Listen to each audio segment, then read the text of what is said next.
परवा दिवशी गुरुपौर्णिमा.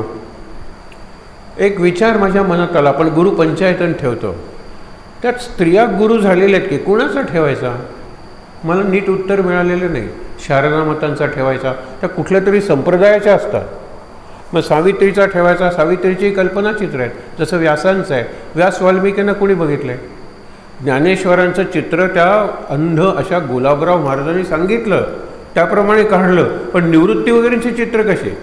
जरा ज्ञानेश्वरांपेक्षा थोडे मोठे, ज्ञानेश्वर थोडे लहान, आणि मुक्ताई सगळी तेजस्वी आहेत.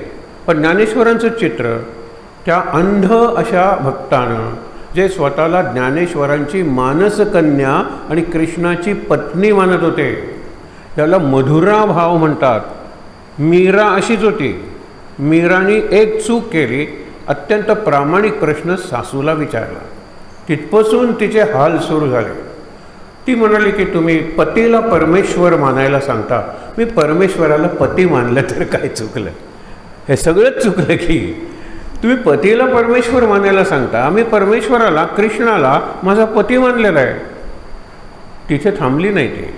तिने पहिल्या रात्री भोज म्हणून राणा त्याला सांगितलं की माझं शरीर मी तुला दिलेलं आहे, पण मन मी देऊच शकत नाही आहे, ते कृष्णाला आधीच दिलेलं आहे. तुला मान्य आहे का? तो एवढाच चांगला होता की त्यांनी आपल्या वाड्यात त्याला कृष्ण मंदिर बांधून दिलं. ते विष दिलं राणाने, विषका प्याला भेजा, आणि तो मीराने घेतलं. ते सगळं त्या मंदिरातलं आहे. इथे तिचे हाल सुरू झाले. राणा नवरा गेला ना, नवरा गेल्यानंतर ही एकटी पडली, आणि सासूला झाकावी तर नणंद त्रास देते. नणंदेला सांग, अरे मोठे परिवार, म्हणून तिला काढूच या घरातून. त्यावेळेला तिच्या जीवनातला तो नॉट ओन्ली टर्निंग पॉईंट म्हणजे क्रांतीचा क्षण, अत्यंत मुक्तीचा आनंदाचा क्षण होता. तिला त्या क्षणाची वाट पाहत होती, पण ती मागू शकत नव्हती. आणि मग तिने घुंगरू काढले. पद घुंगरू बांध मेरा नाचे रे, नाचायला लागले. आणि तिचं नर्तन हे कृष्ण भावनामृत, कृष्णा कॉन्शियसनेस, हल्ली हरे कृष्णा हरे रामा म्हणतो ना, कृष्ण भावना अमृत, मरू देऊ नका, म्हणजे गोपी. काल महाराजांचा जो विचार होता ना की तुम्हाला ईश्वराचं प्रेम पाहिजे असेल तर गोपी बना ना. आणि गोपी बनायचं काय? गो म्हणजे इंद्रिय, गोचे अनेक अर्थ आहेत. इंद्रिय, आणि पी म्हणजे पिणे आहे संस्कृतमध्ये. गोपी म्हणजे सगळ्या इंद्रियातून कृष्णाला प्या. डोळ्यातून कृष्णाचं रूप घ्या, कानातून त्याच्या मुरलीचा ध्वनी ऐका, नाकातून कृष्णाने जे तुळशीचं घातलं असेल किंवा चंदन वगैरे लावलं असेल त्याचा वास घ्या. हे सगळं एकत्र केलं की कृष्ण तयार होतो. तुम्हाला मी एक सांगतो, विचार करण्याची पद्धत आहे. पक्षी कसा तयार झाला? तयार झालेल्याला आपण पक्षी नाव दिलं आणि नंतर त्याच्यावर विचार करायला लागलो. ज्याला चोच आहे म्हणजे चोच शक्ती, बीक पॉवर. ज्याला पंजे आहेत, झाडाला धरून नाही का बसत तो, अशी उडत नाहीत का पंजे, क्लॉ पॉवर, विंग पॉवर. ह्या 3 पॉवर्स एकत्र केला आणि जो जन्मला तो पक्षी. ह्या 3 असतातच शक्ती. आपल्याला सुद्धा चोच दिलेली आहे. चोच देतो तो चारा निर्माण करतो. सगळ्या धर्मग्रंथात हे वाक्य आहे. तुम्ही चिंता कशाला करता चाऱ्याची? नाही, पण रोज तोच चारा काय खायचा आहे? मग पैसे खा कधी कधी. काल आपला हा विषय होता. विचार करा तुम्ही, रोज तोच चारा जो आहे तो चोचीच्या सापेक्ष आहे. आपला चारा निराळ असतो ना, जनावरांचा चारा गवत असेल, आमचा चारा कोणाचा शाकाहार कोणाचा मांसाहार, पण त्याला चाराच म्हणलेला आहे. चोच देतो तो चारा देतो, हे चिंता करू नका. मग चोच आपल्याला मिळालेली आहे. एक पक्षीच तुमच्या डोळ्यासमोर ठेवणार आहे. मला तो खूप आवडतो. कुठे तो उदाहरण आलेला आहे उपनिषदात वगैरे मी वाचलं आहे, पण मला कधीही सापडला नाही हा रेफरन्स. मला वाटतं की गुगलीफाय, मी पक्षी नाव वगैरे माझं अगदी परफेक्ट आहे. कुठे आलेला आहे? शेन पक्षी. श त्याला य आणि न नळातला, बाणातला नाही तर शेण पक्षी होईल, जो आपल्या उपासनेचा ऑलरेडी झालेला आहे. तुम्हाला आवडणार नाही हे मी आपल्या म्हणतो, हे माझ्याकडे मी बोट दाखवतो. उपासनेचं शेण झालेलं आहे. तीच उपासना, तीच काकड आरती, तेच. सोमवाराला शनिवार येतो, वीकेंड उडून जातो, पुन्हा सोमवार शनिवार, तेच. आपलं जीवन तेच का बनवलं आहे? कोणी बनवलेलं आहे? तर हा शेन पक्षी आहे, त्याला चोच आहे, चोचीत सामर्थ्य आहे, भयंकर बलवान आहे, पंख एवढे आहेत त्याचे की आकाशाला गवसणी घालेल, म्हणजे या टोकापासून त्या टोकाला. आणि क्लॉ म्हणजे पंख, म्हणजे पंजे इतके भक्कम आहेत की झाडाला धरलं त्याला ओढून काढणं अवघड आहे, सगळंच भक्कम आहे त्याचं. आणि परत मी चुकत नसेल तर कदाचित it is a bird of प्रे, म्हणजे छोट्या पक्ष्यांना कीटकांना खातो तो. त्याचा चारा म्हणजे हे दाणे वगैरे नाही आहेत शेतातले दाणे वगैरे, पक्ष्यांना मारून खातो, असा तो पराक्रमी पक्षी आहे. त्याला बांधलं, त्याचे पंख बांधले, त्याचे पंजे बांधले आणि त्याला एका पेटीत ठेवलं सोन्याच्या. ती सोन्याची पेटी त्याच्यापेक्षा मोठ्या चांदीच्या पेटीत ठेवली, चांदीची पेटी तांब्याच्या पेटीत ठेवली, तांब्याची पेटी लोखंडाच्या पेटीत ठेवली, घट्ट कुलूप लावलं. आणि जहाजाचा जो खालचा भाग असतो, वरचा भाग डेक असतो, खालचा भाग की जिथे जहाज हलू नये म्हणून वाळूच्या वगैरे पिशव्या ठेवलेल्या असतात, आता निराळी तंत्र आहेत, तर तिथे ती पेटी ठेवली. मी कायमचं बंधनात, मला मुक्त व्हायचं आहे, हा त्याला ध्यास आहे. आपल्याला ध्यास नाही लागला, कारण आपण व्यासांची फक्त पूजा करतो. ती करणार होत ना परवा, त्याला व्यासपूजनच म्हणतात, त्याला व्यासपौर्णिमाच म्हणतात. पण व्यासांची पूजा करून हव्यास आपल्या जीवनाचा, हव्यास म्हणजे ग्रीड, हे पाहिजे ते पाहिजे, माझं पाहिजे तुझं पाहिजे, याचं त्याचं, आणखी पाहिजे आणखी पाहिजे, आणखी आणखी पाहिजे. I want to have more more more म्हणत ती मरते. तिच्या त्या जैन फोंडा ऑस्कर मिळालं, आय वॉन्ट टू, मला सगळंच मोर पाहिजे. आणि मरताना ती काय म्हणते, I still want to have more more more. हे मोर जे आहे ना तेच मला मोर पाहिजे, म्हणजे काही संपणार नाही आहे. हे आपलं तसं झालेलं आहे. व्यासांची पूजा करायची आणि हव्यासाच्या पाठी लागायचं, रामाचं नाम घ्यायचं आणि रावणाकडे नोकरी करायची. आणि गंमत म्हणजे पगार मागायला अयोध्येत जायचं. हे लक्षात ठेवा, अयोध्येचा नायक राम नाही आहे, हनुमान आहे. पहिल्यांदा हनुमान गडी, कारण मी आता निघालोय अयोध्या वगैरे सगळ्याचं रक्षण तुझ्यावर, तुला चिरंजीव बनवलेलं आहे. राम नाम आणि रामचरित्र, चल राम आणि रामायण. म्हणून पहिल्यांदा हनुमान गडी आहे, अयोध्येचं दैवत आहे ते हनुमान आहे. बघा तिथे दर्शन घेऊन मग रामाचं दर्शन, अशी एक परंपरा आहे. मला सांगायचं आहे काय की हा जो हनुमान आहे तो प्रतीक आहे. आत्ता पक्षी सांगितला कसा, हा पहिले काही दिवस प्रवास चाललेला वगैरे, मला अशी पाळी का आली, मी का बंधनात अडकलो, या बंधनातून मला सोडायचं आहे. आता त्याला किती पेट्यात ठेवलेल्या, ती पेटी जहाजाच्या तळाशी ठेवलेली आहे. तो विचार करतो, काहीच करू शकत नाही, माझे पंजे बांधलेले आहेत, उडूच शकत नाही, कारण हा पंख इकडे बांधलाय, तो पंख तिकडे बांधलाय. मनात विचारतो, माझी चोच कुठे बांधलेली आहे सांगा बरं. मारणाऱ्याचा हात धरता येतो, बोलणाऱ्याचं तोंड धरता येत नाही. म्हणून सासूचंही धरता येत नाही, सुनेचंही धरता येत नाही. सासरा कधी सासूच्या तोंडाकडे, कधी सुचरी टेनिसची मॅच बघतात ना, तो स्वतःची करमणूक करून घेतो. तोंड कोणाचंही धरता येत नाही, हे लक्षात ठेवा, नाही धरता येत. तो म्हणतो की माझं तोंड मुक्त आहे की, मग काय करा, तोंड मुक्त आहे, तुम्हाला सगळं बांधून ठेवलं, तोंड मुक्त आहे ना, रामाचं नाम का घेत नाहीत, हा महाराजांचा विचार आहे. आपण 13 जानेवारी 13 फेब्रुवारी 13 मार्च करत बसतो ना, रामाचं नाम का नाही घेत, तोंड मोकळं आहे तुमचं. हा विचार करतो की माझी चोच भक्कम आहे. आणि त्या चोचीनी तो आतली जी पेटी आहे सोन्याची, सोनं त्या मनाने सॉफ्ट आहे, लोखंड सगळ्यात कठीण आहे. मग तो हे करतो त्याला बुराक पडतो. बुराक म्हणजे छिद्र, बऱ्यापैकी मोठं छिद्र. मग बाहेरची पेटी असं करत करत करत त्याच्या लक्षात येतं की तीच चोच माझं हे बंधन, ते बंधन, खालचं बंधन तोडायला मला मदत करणार आहे. आणि तो येतो, जहाजाच्या डेकवर बसतो, डेकच्या फ्लॅगवर बसतो, त्या ध्वजावर, आणि तिथून आकाशात उडी मारतो. तो मुक्त झालेला आहे. हा कुठे पक्षी शोधून काढायचा, त्याचा सोर्स काय, रेफरन्स कुठे आलेला आहे. हा आपण त्याच्यापेक्षा भक्कम आहोत की हो. त्याला पेटीत घातलंय, त्याला पेटीत बांधलंय. आपल्या बाबतीत काय आहे माहीत आहे ना, आपल्या बाबतीत आपण पेटीत बसलो, ए बांधा मला आणि मग ही पेटी त्याच्यात ठेवा, ती पेटी त्याच्यात ठेवा, ती पेटी, मी श्रीमंत आहे, सोन्यापासून सुरुवात करूया, नाही मी गरीब आहे. आपण कॉपरपासून, तांब्यापासून सुरुवात करूया. पण मी पेट्या तयार केल्या आहे, मी स्वतःला बांधून हे जरा लूज झालं, हे जरा घट्ट बांध रे, हात घट्ट बांध रे, माझे पाय घट्ट बांध रे. तोंड कसं बांधणार आहात तुम्ही? म्हणाल नाही आम्ही त्याच्यावर चिकटवू. नाही, तोंड आपलं रिकामं आहे महाराज म्हणतात. महाराजांचं एक वाक्य, तेच बरोबर बाबांचं वाक्य आहे. ते आपलं वाक्य या गुरुपौर्णिमेपासून बनणार आहे का? मला बोलायला आल्यापासून मी फक्त रामनाम, रामाचा महिमा सांगितला. शेवटी सुद्धा रामनामच सांगितलं, कारण रामनामाचं महात्म्य सांगून संपत नाही. सांगून संपलं तर नामच संपलं. मी काय सगळ्यांनी सांगितलं ते नामाचं महात्म्य कधीच संपणार नाही. पण एक नाम घेतलं आणि अनंत नामं घेतलीत, सामर्थ्य एकच आहे. कोणत्या भावानं, कोणत्या भावनेनं तुम्ही नाम घेतात ते महत्त्वाचं आहे. हा एक भाग झाला.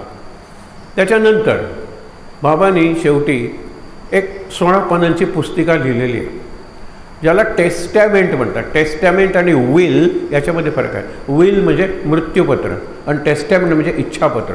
विल म्हणजे इच्छा आहे, पण माझ्या जीवनात मी काय मिळवलं, माझा मेसेज काय आहे. मी कोणाला शिष्य गुरु वगैरे मानत नाही, पण मी कसा जगलो हे मी तुम्हाला सांगतोय. तुम्हाला त्यापासून जर काही प्रेरणा, इन्स्पिरेशन घ्यायची असेल तर घ्या. त्याच्यात त्यांनी सांगितलं वयाच्या 4थ्या वर्षापासून मी नाम घ्यायला लागलो. आणि हे लिहिलं त्यावेळेला त्यांचं वय 89 वर्षांचं होतं, म्हणजे 85 वर्ष अखंड ते नाम घेत होते. म्हणून आपण त्यांची पूजा करणार आहोत त्या दिवशी. ब्रह्मानंद महाराजांनी जर तुम्हाला सांगितलं एवढा विद्वान माणूस पण नाम घ्या म्हणले तर म्हणाले सगळं माझं तुम्ही घेऊन टाका. महाराज म्हणाले मला जमणार नाही, पण घ्या म्हणा, त्याशिवाय मी पाय सोडणार नाही. महाराज म्हणाले अरे घेतलं बाबा. मग त्याने पाय सोडले आणि तिथून पुढे संस्कृतला डिव्होर्स म्हणजे घटस्फोट दिला. संस्कृत नाही वापरलं, संस्कृतचं वाक्य नाही बोलले, संस्कृतमध्ये काही लिहिलं नाही, संस्कृतमध्ये काही वाद घातला नाही. आणि नाम म्हणजे एवढं नाम घेतलं की शरीरातल्या पेशी म्हणजे every cell in the body, every particle in the body, every drop of blood गच्च नामाने भरून गेले आणि ते नाम बाहेर पडायला लागलं. म्हणून गोष्ट सांगतात, त्यांच्या पुतण्यानी सांगितले, भीमराव गाडगुळी म्हणाले मी बघितलं. आम्ही पेढे करायला बसायचो, कारण महाराजांची पुण्यतिथी, त्या दिवशी पेढे वाटायचे असतात, कारण ती पुण्यतिथी आहे. महाराज मुक्त झालेले आहेत, आनंदाची तिथी आहे ती. तर ते करताना ते काम करत आहे, तिकडे ते लावा रे, इकडे हे लाईट लावा रे, खूप लोक येणार आहेत, गेल्या वर्षीपेक्षा जास्त, सगळी व्यवस्था पाहत असताना आता काही काम नाही ना, चला मी करतो पेढे. म्हणून ते पेढे करायचे आणि त्याच्यावर श्रीराम श्रीराम उठलेलं असायचं अक्षर. पेढ्यांवर अक्षर असतात, जनरली ते हलवायचं, हलवायचं नाव असतं, इनिशियल्स असतात, PJ म्हणजे पाजी जहांगीर असं काही म्हणा तुम्ही, पण असं असतं. साबणावर पूर्वी नावं असायची घट्ट, पेढ्यांवर असतात, विटेवर असतात, ब्रिक्सवर सुद्धा असं ते चौकोन करून ते नाव कोरलेलं असतं. ते म्हणाले हे तुम्ही कसं करता? ते म्हणाले मी कसं सांगू रे, हे मला नको आहे, कारण ही गोष्ट तुम्ही नंतर सांगत राहणार आहात आणि माझं कुठलं तरी निराळं चित्र निर्माण करणार आहात. पण मी काय करू, मी हेल्पलेस आहे, मी अगतिक आहे, असहाय्य आहे. हे घडतंच. एक उपाय म्हणजे पेढे न करणं, पेढे न करणं. पण महाराजांची आहे, गुरूंची आहे वगैरे म्हणून ते करायचे, त्याच्यावर ते राम लिहिलेलं असायचं. म्हणजे ब्रह्मानंद महाराजांनी कोणते पेढे केले हे सगळं सहज ओळखता येतं. हे नाम बाहेर पडतं आहे. नाम बाहेर पडणारी अनेक उदाहरणं आहेत. महाराजांनी सांगितलं आहे अनेकांना. त्या मावशीबाईचं उदाहरण आपल्याला माहीत आहे. म्हणून म्हणाले तुम्ही गळ्यात माळा घातल्यात लोकांना देण्यासाठी, तुमच्या हातात कधी माळ आहे का? मग महाराजांनी हातात माळ धरायला सुरुवात केली. हाच प्रश्न रामदास स्वामींच्या बाबतीत आला. सगळ्यांना जप करा म्हणून सांगतात, तुमच्या हातात माळ कुठे? खरं यानं माळेची गरज नाही आहे. श्वासांची माळ हीच खरी माळ आहे, हे लक्षात ठेवा. ही माळ हलवावी लागते, श्वासांची माळ चालू असते. श्वासांच्या जपमाळेवर नाम करत राहा, तरच ते शेवटच्या श्वासापर्यंत चालेल. किती सोपं वाक्य आहे, किती सुंदर वाक्य आहे. श्रीराम जय राम, जय जय राम, ओम नमः शिवाय. जोपर्यंत चालू आहे श्वास तोपर्यंत हे चालू राहणार आहे, बाहेरच्या माळेची गरजच नाही. पण रामदास म्हणाले, तेच महाराज म्हणले, मावशीबाई बरोबर बोललीस ग तू. इतरांना वाटेल की मी काही करतच नाही, मी काही करतच नाही, मी माळ ठेवेल उद्यापासून. पण एक अडचण आहे माझी. तो आता मला मावशी, माय मरो पण मावशी जगो, आईपेक्षा मला तू प्रिय आहेस. माझ्या कपाळाला कान लाव. काय ऐकू येते? श्रीराम जय राम, जय जय राम. माझ्या छातीला कान लाव, माझ्या दंडाला कान लाव, माझ्या गुडघ्यांना, अरे सगळ्या महाराजांच्या शरीराच्या मधून ते राम श्रीराम जय राम जय जय राम श्रीराम जय राम जय जय राम बाहेर येत होतं. ती म्हणलेली गोष्ट आहे. अखंडानंद सरस्वती म्हणून अलीकडच्या काळात होऊन गेले, अगदी अलीकडच्या. आणि अप्रतिम तो माणूस, त्यांचं लेखन जर वाचा, भक्ती आणि ज्ञान यांचा सुंदर संघ म्हणजे अखंडानंद सरस्वती. तर त्यांनी हे सांगितल्यानंतर त्यांचे शिष्य म्हणाले हे पटत नाही, ही गोष्ट आहे, अंगातून कसं नाम बाहेर पडेल. ते म्हणाले देखेंगे. काही दिवस गेले, हे गंगेच्या तिथून जात होते आणि गंगेच्या काठाशी एक माणूस पडलेला होता. म्हणजे त्याला कदाचित गंगेचं पाणी प्यायचं असेल, पण गंगा इथून वाहते, तो शेजारी पडलेला आहे. का पडलेला असेल? शिष्य आहे ना, दारू पिऊन पडला असेल हो, पहिलं उत्तर. दुसरं म्हणजे खूप चालून थकला असेल आणि गंगेकडे पोचायच्या आतच तो पडलेला आहे. दुसरं उत्तर. कुठून कुणाच्या तरी भयानं तो पळत आलेला आहे, वेगात थकलेला आहे, पडलेला आहे. कुणालाच जे उत्तर सुचलं नाही, ती प्रत्यक्ष परिस्थिती होती. त्यांनी सांगितलं, ज्यांनी हा प्रश्न विचारला होता, जा रे त्याला जरा मदत कर. पण मदत करण्यापूर्वी त्याच्या शरीराच्या निरनिराळ्या भागाला कान लाव. ओंकार ऐकू येत होता. त्याला ओम एवढा असह्य झाला होता की त्या ओमच्या वजनाने त्याला चालणं जमलेलं नाही. तो गंगेत स्नान करून हा ओम माझा कमी कर, मला त्या ओमचा दाह होतोय, दाह म्हणजे जळतोय मी, शक्ती आहे ती. त्यावेळेला म्हणाले, काही दिवसांपूर्वीचं आठवतं का? हो म्हणलं. आजही अशी माणसं आहेत की ज्यांच्या शरीरातून नाम बाहेर पडत असतं, कारण ते शरीरात मावत नाही. पांडिचेरीच्या माताजी अलीकडच्या काळापर्यंत होत्या. तेच ज्या वेळेला त्यांचा सत्प्रेम नावाचा शिष्य, तो सांगतो की त्यांना सगळेजण मा म्हणायचे, मदर इंग्लिशमध्ये. पांडिचेरीच्या मदर म्हणूनच म्हणतात. अरविंदांच्या शिष्या. आता गुरुपौर्णिमा म्हणून हा प्रसंग सांगण्यासारखा आहे. ती फ्रेंच मुलगी, बऱ्यापैकी श्रीमंताची, अगदी 8-10 वयाची असेल, त्याला स्वप्नात एक साधू दिसायला लागला. ती म्हणाली, one holy man visits me in my dreams, I want to see him. परत दिसायला लागल्यानंतर मला नुसतं बघायचं नाही, I want to surrender to him. माझं जीवन त्याला शरण द्यायला पाहिजे. वडील म्हणाले की तुला परत जण त्रास होत असेल, तळमळ वाढत असेल तर जाऊया. सगळ्या देशात गेले. Holy man.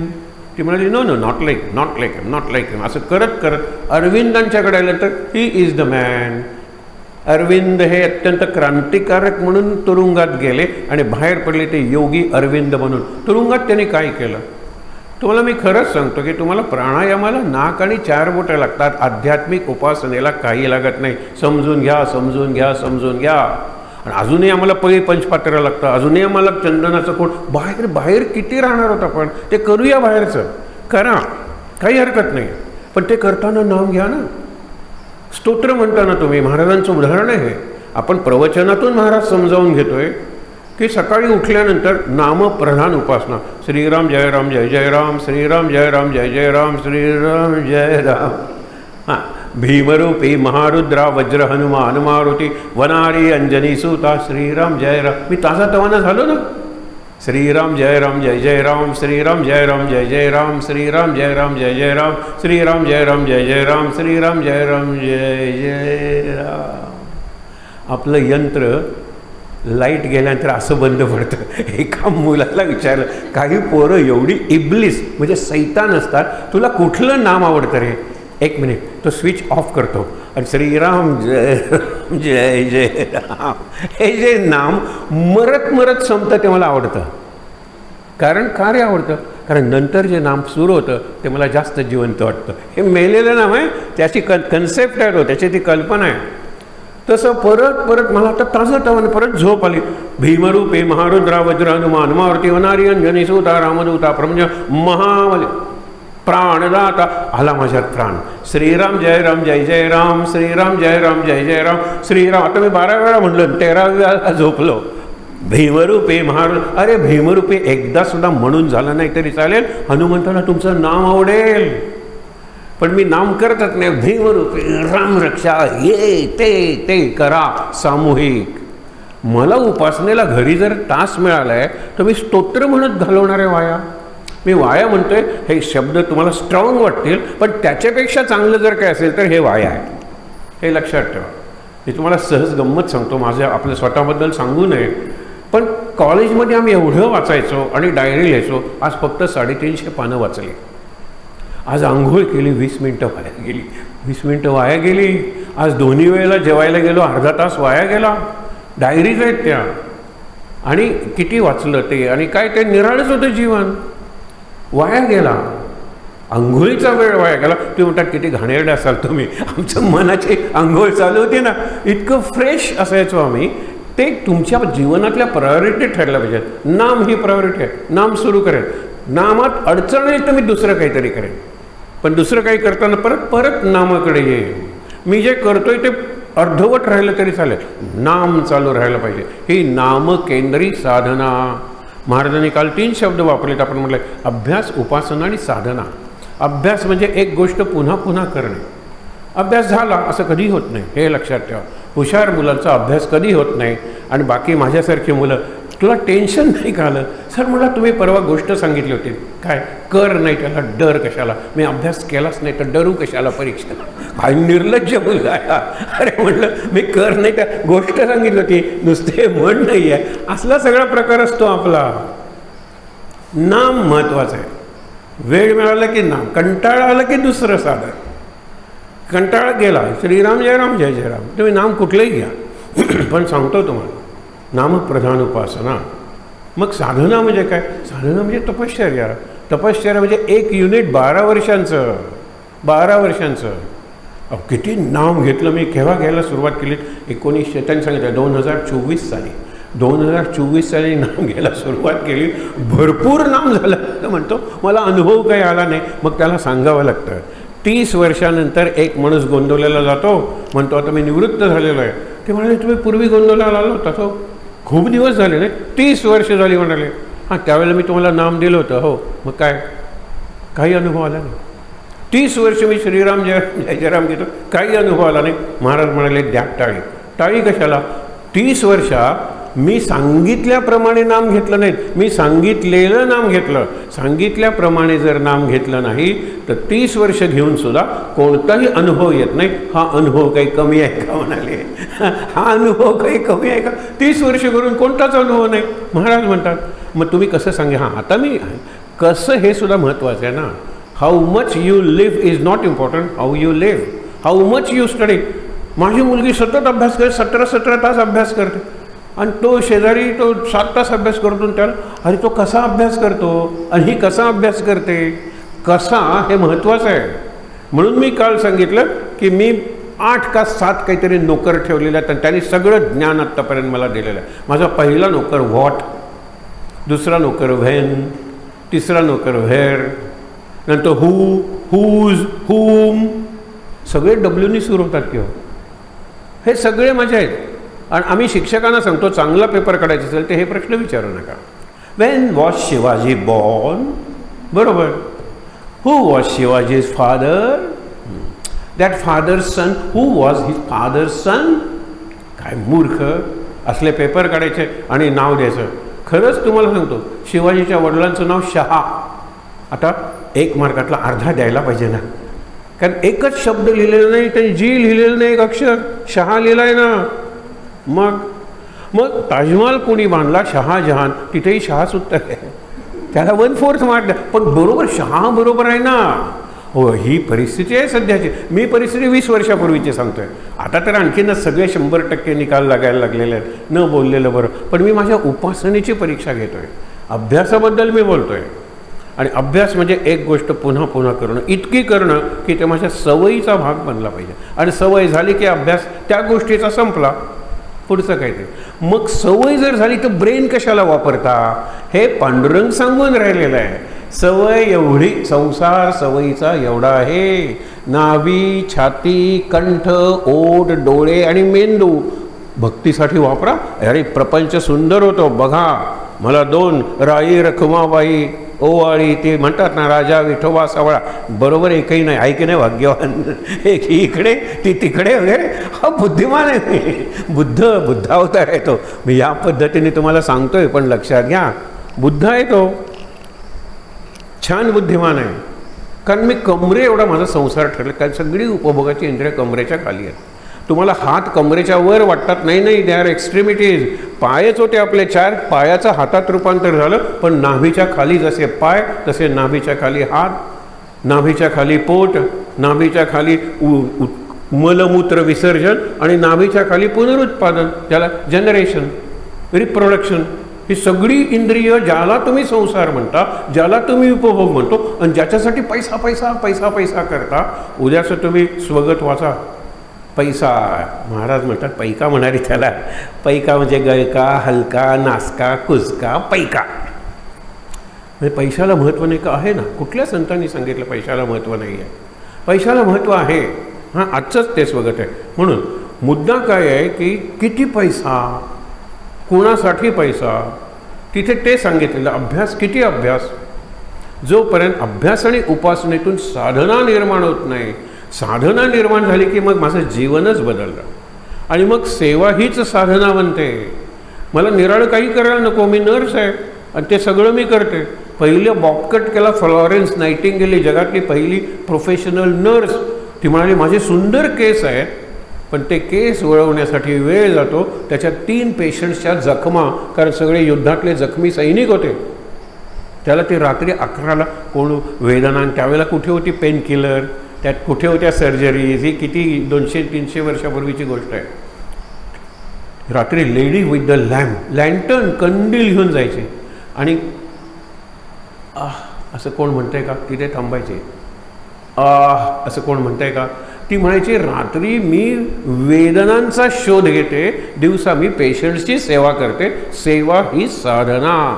मला चर्चमध्ये जायला जमलं नाही तरी चालेल, मला प्रार्थना करायला जमलं नाही तरी चालेल, आणि अशी प्रार्थना जर करत असाल तर मी त्याची ड्रेसिंग करताना असं करते, असं करते, असं करते, कितीला नमस्कार करते. हा, असंच जर तुमचा नमस्कार असेल तर ड्रेसिंग करताना, त्या पेशंटची सेवा करताना मी असं असं कितीदा करते. आपण असा नमस्कार, आपण असा नमस्कार करतो, दुसरं काही करतच नाही हात जोडण्या. पण जर मी काम करत असेल, शेतकऱ्याला विचारा, तो माझे दोन्ही हात नांगरायला असतात, किंवा एक या बैलावर एक त्या बैलावर, मला हात जोडायला वेळ मिळत नाही, तो माझा चांगला भक्त आहे. नारदाला सांगितलेला आहे, नारदाला सांगितलं माझा चांगला भक्त आहे शेतकरी. विचार, मग नारद जाऊन बघून येतो आणि मग ती गोष्ट तुम्हाला माहीत आहे. मुद्दा काय तर ही जी फ्रेंच मुलगी अरविंद आल्यानंतर अरविंदांना शरण गेलं. इतकी शरण गेलं, अरविंद म्हणाले मी जेलमध्ये होतो आणि तो जेलर माझ्यावर प्रेम करायचा, कारण मी तेजस्वी होतो, बॉम्ब बनवत होते, हिंसक होते. ते हिंसक शांतीच्या मार्गाने आपल्याला ब्रिटिश स्वराज्य देणार नाहीत म्हणून बॉम्ब बनवण्याच्या खटल्यात ते सापडले. तुरुंगात ठेवलं आणि तुरुंगात त्यांनी उपासना सुरू केली. बिगॅन विथ प्राणायाम हे वगैरे सुरू केलं आणि नंतर त्याचं ध्यान लागायला लागलं. आणि तो जेलर म्हणतो की I saw the jail filled with blue light. एक दिवस संपूर्ण तुरुंगात निळा प्रकाश. तो जेलर सांगतो. इंग्लिश भाषा किती विचित्र आहे बघा. जेल आणि प्रिझन एकच ना, पण प्रिझनर आत आणि जेलर बाहेर का. मुलं प्रश्न विचारतात. आम्हाला असली पोरं खूप आवडतात. हा सुद्धा एक संपूर्ण विषय होऊ शकेल ना की हे असलं कसली इंग्लिश भाषा तुमची. BUTला बट म्हणायचं आणि PUTला पुट का. उगे सायकोलॉजीमध्ये तो पी आधी काढून ठेवला आहे. अरे मेमोनिक्स सारखा मध्ये एन का ठेवलेला आहे. English is not a phonetic language. English जशी बोलतात तसं लिहिता येत नाही. स्क हा साऊंड घ्या. स्क, sky SK, scooter SC, school SCH. सगळ्यांचे उच्चार स्क. कशी स्पेलिंग्स पाठच करायला पाहिजेत. आमच्याकडे संस्कृतमध्ये संस्कृतजन्य आपल्या सगळ्या ज्या भाषा आहेत त्याच्यात नाही. अन्न, अण्णा, बरोबर. इंग्लिशमध्ये स्पेलिंग अन्न ANNA, अण्णा ANNA. काय वाचणार तुम्ही अन्नाच्या ठिकाणी अण्णा. बघा मी कॅनडात माझ्या कानडी मित्राला विचारलं, रे तुमचा जो सायंटिस्टचा संघ आहे ना तो खूप पुढे गेला, ॲटॉमिक वगैरे ज्ञान करतात टीचर्स, पण ॲटॉमिक वगैरे. तो म्हणतो असं काही कर्नाटकात नाही आहे. अरे आत्ताच मी वाटलं ना कन्नड KANNAD कन्नड. तो म्हणतो मी विचारून सांगतो. कणाद नावाचा जो सायंटिस्ट आहे, कणाद.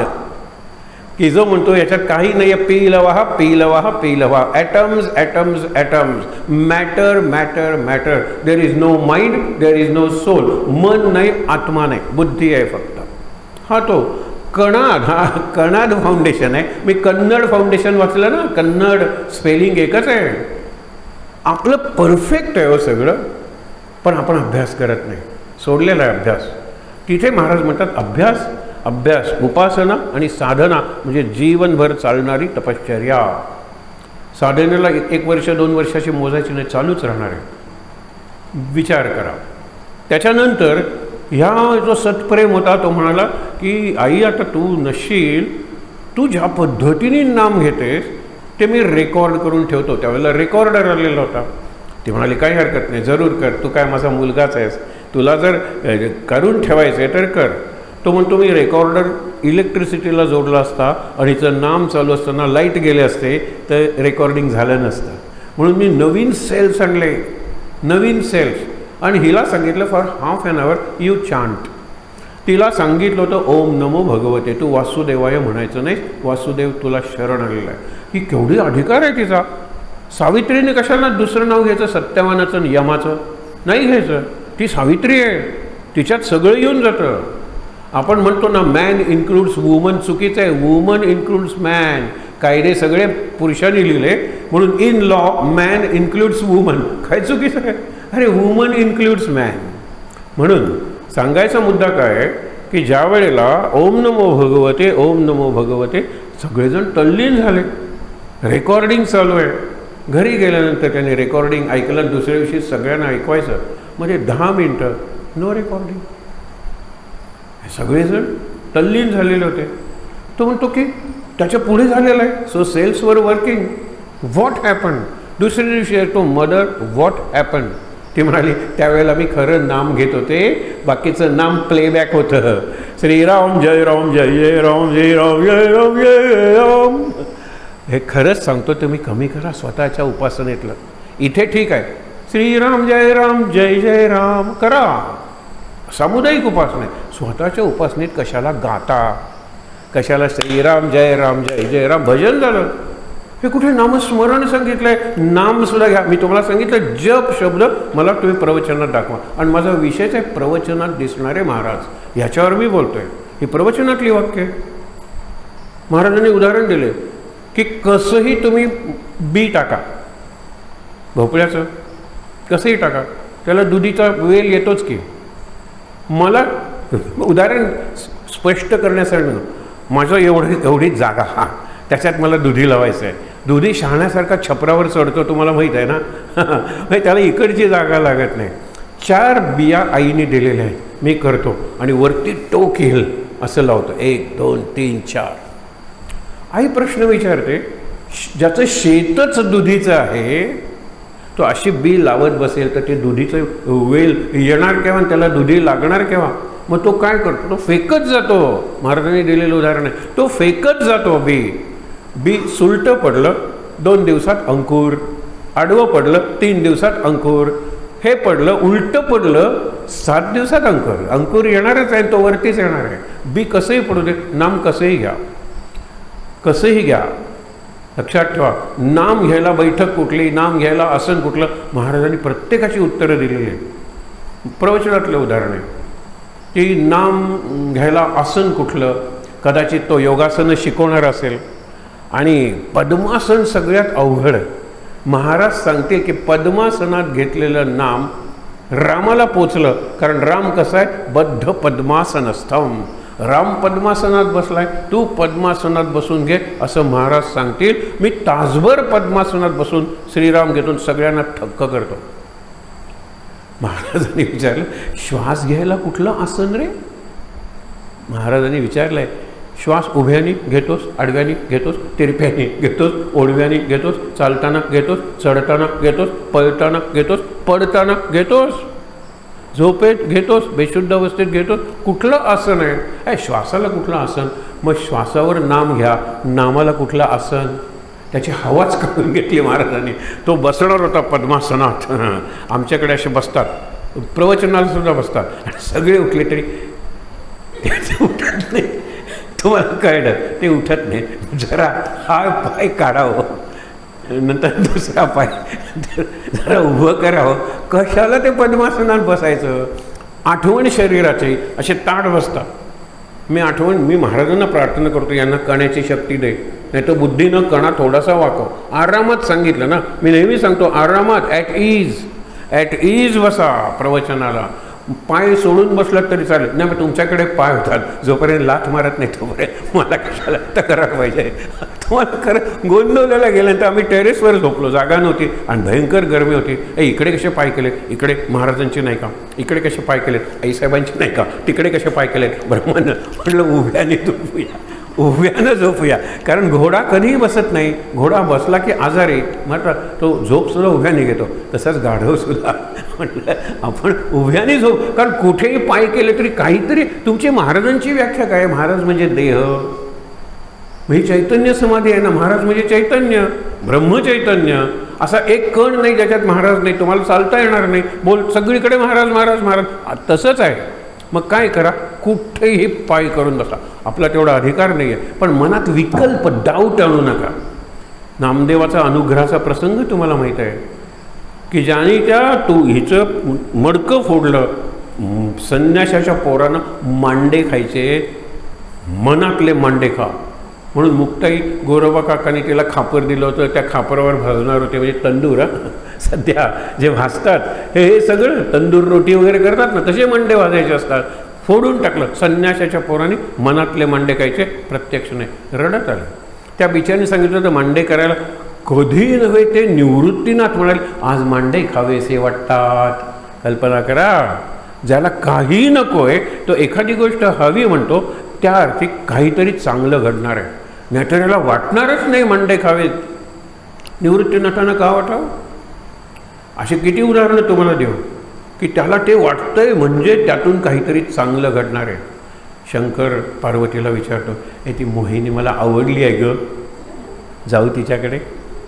ती म्हणते, तुम्ही काम जिंकलाय, मदनाला तुम्ही भस्म करून टाकलाय, काम वासना तुम्ही जिंकलेली आहे. तुमचं एक नाव कामारी आहे, कामदाह केलेलं आहे, जाळून टाकलंय. त्या दिवशी आपण होळी साजरी करतो, हे लक्षात ठेवा.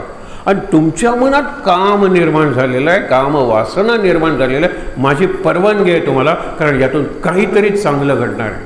काहीतरी चांगलं काय? आपण ज्याच्या पायाशी बसलोय ते घडणार आहे. मग शंकर सांगतो, तोपर्यंत तिने अवतार, विष्णूचा अवतार आहे ना तो, झालं शेवटी परत तो विष्णू झालेला आहे आणि निघालाय वैकुंठाला. नारद जातात शंकराचा निरोप घेऊन की तू पुन्हा मोहिनी हो, कारण शंकराला तू आवडली आहेस. आता कल्पना करा तुम्ही, बघा पहिलं कुठलं निघालं रत्न, 14 रत्न काहीतरी निघालं. पहिलं रत्न हलाहल निघालं, ते शंकराने प्यायलं. कैलासावरून समुद्र मंथन बघण्यात त्याला इंटरेस्ट असेल की नाही, पुढे काय निघतंय, पुढे काय निघतंय. रंभा निघाली, पारिजातक निघाला, मध्ये सोरो दारू निघाली, ती त्यांना गेली. सगळ्यात शेवटी अमृत निघालं. अमृत निघालं त्यावेळेला हे भांडायला लागले. मग त्यांचं भांडण सोडवण्यासाठी आणि देवांना अमृतन राक्षसांना दारू देण्यासाठी ही मोहिनी झाली.